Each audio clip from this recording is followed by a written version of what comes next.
I've been asked by a number of people, what's one communication mistake that damages relationships? And I might say there's actually three major ones. And the first is not being present.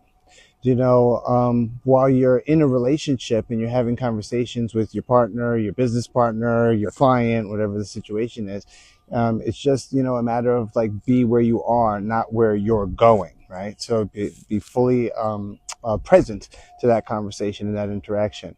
Second, not perspective taking, right? Like we can be so lost in our experience that we can forget that the person we're having a relationship with, whether it be personal or professional, is also having an experience.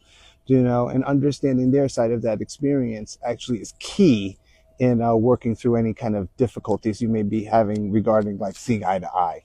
And the third that I might say as well is not actively listening.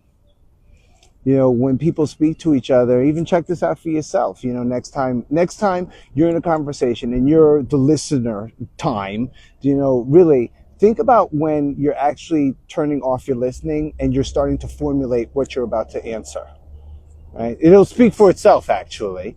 And this is one of those moments that it becomes difficult because when someone is expressing a full thought and you're not hearing, we'll say, the last fourth of their thought because you're formulating your answer, you're missing vital information that's going to actually make that communication connect.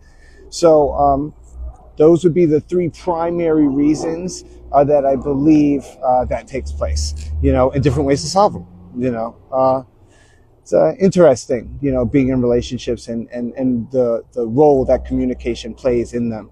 I would say it's probably one of the most vital roles in relationships is communication, whether it be personal or professional.